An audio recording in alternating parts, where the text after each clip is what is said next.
Assalamualaikum warahmatullahi wabarakatuh. Semangat pagi. Apa kabar anak-anak hebat? Semoga Allah senantiasa memberikan kita kesehatan dan keselamatan di tengah pandemi yang sedang terjadi saat ini. Anak-anakku yang Pak saya cintai dan banggakan, sebelum kita mulai pelajaran, marilah kita ikhlaskan niat kita untuk belajar. Kita simak video ini dari awal sampai akhir. Mudah-mudahan dengan keseriusan kita menyimak video ini, Allah memberikan kita kemudahan dan keberkahan. Anak-anakku yang mudah-mudahan dirahmati oleh Allah, dalam kehidupan sehari-hari, tubuh kita seringkali mengeluarkan keringat. Kita juga harus pergi ke kamar mandi untuk buang air kecil. Kalau kita mengembuskan nafas di kaca, maka pada kaca itu akan timbul uap air. Nah, tahukah kalian bahwa zat-zat tadi itu adalah zat-zat yang sudah tidak bisa dimanfaatkan oleh tubuh, alias zat-zat sampah. Apabila zat-zat tadi itu tidak segera dikeluarkan, maka akan bersifat racun bagi tubuh kita. Nah, anak-anak, pada bab ini kita akan mempelajari yang namanya sistem ekskresi, yaitu sistem yang mempelajari tentang pengeluaran zat-zat sisa atau zat-zat sampah dari tubuh kita. Pada sistem ekskresi ini kita akan mempelajari 4 organ, yaitu ada ginjal, kemudian ada kulit, kemudian ada paru-paru, dan ada lagi namanya hati. Pada video ini kita hanya membahas organ-organ tadi secara singkat. Untuk penjelasan lebih lengkap bisa kalian baca sendiri di buku paket kalian. Baik, kita akan membahas organ-organ tadi melalui tayangan berikut ini. Baik anak-anak, organ yang pertama kita bahas dalam sistem ekskresi adalah ginjal. Ginjal terletak di bagian kanan kiri pinggang bagian belakang. Ginjal memiliki fungsi utama untuk menyaring darah serta berperan dalam proses pembentukan urin. Ginjal terdiri dari 3 lapisan. Yang paling luar adalah korteks renalis atau kulit ginjal. Kemudian di bawahnya ada yang namanya medula renalis atau sumsum ginjal. Nah, kemudian di bagian dalam ada yang namanya rongga ginjal atau pelvis renalis. Bagian yang berperan dalam proses penyaringan darah itu terdapat di bagian korteks dan medula. Nah, urin yang terbentuk di sana kemudian akan disimpan dulu di pelvis. Kemudian dari pelvis ini urin yang terbentuk akan dialirkan ke ureter. Nah, dari ureter urin akan dialirkan ke kandung kemih atau vesika urinaria. Kandung kemih ini merupakan tempat penyimpanan urin sementara sebelum dikeluarkan. Ketika kandung kemih ini penuh, maka kandung kemih akan mengirimkan sinyal ke dalam otak kita. Nah, sehingga otak ini akan menimbulkan hasrat ingin pipis atau hasrat ingin ke kamar mandi untuk buang air kecil. Nah, barulah dari kandung kemih ini urin dikeluarkan melalui saluran uretra. Ginjal tersusun oleh jutaan nefron, yaitu unit struktural dan unit fungsional dari ginjal. Nah, di nefron inilah yang nantinya terjadi proses penyaringan darah dan proses pembentukan urin. Untuk proses pembentukan urin kita akan bahas secara singkat. Kalian pun bisa lebih lengkap membaca di buku paket kalian. Proses pembentukan urin terjadi dalam 3 tahapan, yaitu filtrasi, reabsorpsi, dan augmentasi. Nah, pada video ini kita membahas 3 proses itu secara singkat. Untuk penjelasan lebih lengkap bisa kalian buka di buku paket kalian. Nah, tahapan yang pertama adalah tahapan filtrasi atau penyaringan. Nah, tahap filtrasi ini terjadi di badan Malpighi dari nefron. Badan Malpighi ini tersusun oleh 2 bagian, yaitu ada glomerulus dan kapsula Bowman. Nah, hasil dari proses filtrasi atau penyaringan ini berupa urin primer. Nah, kemudian urin primer akan memasuki tahap berikutnya, yaitu tahap reabsorpsi atau proses penyerapan kembali zat-zat yang masih diperlukan oleh tubuh. Proses reabsorpsi ini terjadi di tubulus proksimal. Setelah melewati tubulus proksimal, urin primer ini akan melewati yang namanya lengkung Henle. Di lengkung Henle ini juga terjadi penyerapan air. Hasil dari proses reabsorpsi berupa urin sekunder. Kemudian setelah terbentuk urin sekunder, maka urin sekunder ini akan memasuki tahapan yang ketiga, yaitu tahap augmentasi. Tahap augmentasi adalah tahap pengeluaran zat-zat sisa lainnya.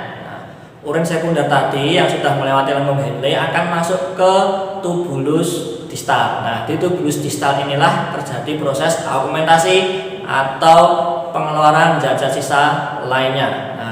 Di tubulus distal ini urin sekunder akan dialiri zat-zat sisa lain dari metabolisme. Kemudian hasil akhir dari proses augmentasi ini berupa urin sebenarnya. Kemudian setelah terbentuk urin sebenarnya akan disimpan dulu di bagian pelvis, barulah dikirimkan atau dialirkan ke ureter, kemudian ke kandung kemih dan dibuang, dikeluarkan melalui uretra. Kemudian organ ekskresi yang kedua adalah kulit. Kulit ini dalam proses ekskresi berfungsi untuk mengeluarkan keringat, ya. Kulit itu terdiri dari 3 lapisan, ya. Ada lapisan epidermis yang paling luar, kemudian ada lapisan dermis di bawahnya, dan yang bagian dalam adalah lapisan hipodermis. Kita bahas secara singkat. Yang pertama adalah lapisan dermis atau lapisan kulit ari yang paling luar. Lapisan epidermis ini tersusun dari 3 lapisan, yaitu stratum corneum atau kulit mati yang sering mengelupas itu, kemudian ada stratum granulosum atau lapisan Malpighi. Kalau yang stratum corneum tadi adalah lapisan tanduk. Stratum granulosum atau lapisan Malpighi ini terdapat yang namanya melanin. Melanin ini yang fungsinya nanti akan memberikan warna pada kulit. Kemudian lapisan terakhir dari epidermis adalah stratum germinativum. Lapisan ini yang nantinya akan menghasilkan sel-sel yang terus aktif membelah membentuk sel-sel kulit baru. Kemudian lapisan yang kedua adalah lapisan dermis atau lapisan kulit jangat. Di lapisan ini terdapat beberapa bagian, ya. Ada pembuluh darah, ada ujung saraf yang bisa menyebabkan atau menimbulkan rasa sakit, rasa panas, rasa dingin. Kemudian di lapisan dermis ini pula terdapat yang namanya kelenjar minyak atau glandula sebasea. Kemudian ada yang namanya kelenjar keringat atau glandula sudorifera. Di lapisan dermis ini pula terdapat yang namanya tempat tumbuhnya rambut. Kemudian lapisan kulit yang ketiga adalah lapisan hipodermis. Lapisan di bawah kulit terdiri dari jaringan ikat dan jaringan lemak. Kemudian organ ekskresi yang ketiga adalah paru-paru. Untuk paru-paru ini sudah kita bahas pada video sebelumnya. Dalam sistem ekskresi, paru-paru ini akan mengeluarkan zat sisa atau zat sampah berupa karbon dioksida serta uap air. Bagian paru-paru yang berperan penting dalam proses ekskresi ini adalah bagian alveolus, ya. Bagian gelembung-gelembung di dalam paru-paru ini. Di alveolus ini terjadi yang namanya proses pertukaran karbon dioksida dan pertukaran oksigen. Kalau kalian amati di gambarnya itu, alveolus itu terhubung dengan pembuluh darah, ya, pembuluh darah arteri pulmonalis dan pembuluh darah vena pulmonalis. Pembuluh darah yang membawa darah kotor, yang membawa karbon dioksida nanti akan menuju alveolus. Nah, di sana nanti ada proses difusi.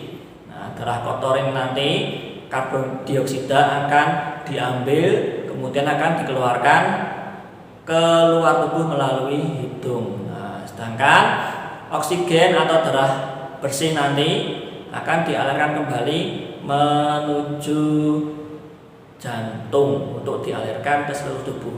Nah, ini kan sudah kalian bahas di video sistem peredaran darah manusia di semester 1 kemarin. Kemudian organ ekskresi yang keempat adalah hati atau hepar. Nah, zat yang dikeluarkan oleh hati yang tidak bisa dimanfaatkan lagi adalah zat warna empedu atau bilirubin. Nah, bilirubin ini merupakan hasil pemecahan dari sel-sel darah merah, terutama pada hemoglobinnya. Bilirubin ini terdapat pada cairan empedu. Nah, yang mana cairan empedu ini atau getah empedu ini dalam sistem pencernaan dialirkan ke dalam usus 12 jari. Nah, kemudian dialirkan lagi ke usus besar. Nah, adanya bilirubin ini nantinya akan menyebabkan feses kita berwarna coklat atau kuning. Baik anak-anak, itu tadi penjelasan singkat mengenai organ-organ yang berperan dalam sistem ekskresi. Untuk penjelasan lebih lanjut bisa kalian buka di buku paket kalian. Anak-anak yang mudah-mudahan dirahmati oleh Allah, dalam kehidupan nyata di antara 4 organ ekskresi tadi seringkali mengalami yang namanya gangguan atau penyakit, ya. Misalnya yang paling banyak itu pada ginjal, ya, bisa berupa batu ginjal atau nefritis atau kanker ginjal. Kemudian pada kulit misalnya ada yang namanya tumbuh jerawat, ada biang keringat. Kemudian di hati nanti juga ada penyakit atau gangguan yang menyebabkan terganggunya fungsi ekskresi. Nah, anak-anak, untuk tugas pada video ini, ya, yaitu kalian cari satu saja gangguan atau penyakit yang mengganggu sistem ekskresi. Nah, bisa kalian buka di buku paket kalian, ya, di situ ada. Nah, kalian sebutkan satu saja, kalian tulis di buku tulis kalian, ya, disertai dengan deskripsinya. Bisa berupa ciri-cirinya apa, gejalanya seperti apa, yang diserang apa saja, ataupun juga penyebabnya itu apa. Nah, kemudian juga kalian cari pula cara pencegahan atau cara untuk menjaga kesehatan supaya tidak terkena penyakit tersebut. Nah, bisa kalian cari di buku paket atau di sumber referensi yang lain. Ya, jangan lupa kalian tulis di buku tugas kalian, yang ditulis tangan, diberi nama, kemudian difotokan dan dikirimkan di Edmodo. Oke anak-anak, demikian tadi pembelajaran pada bab sistem ekskresi ini. Semoga bermanfaat. Jangan lupa tugas yang ada di video ini dan tugas kuis yang ada di Edmodo kalian. Selamat mengerjakan. Semoga Allah memberkahi dan memberi kemudahan. Saya akhiri. Wassalamualaikum warahmatullahi wabarakatuh.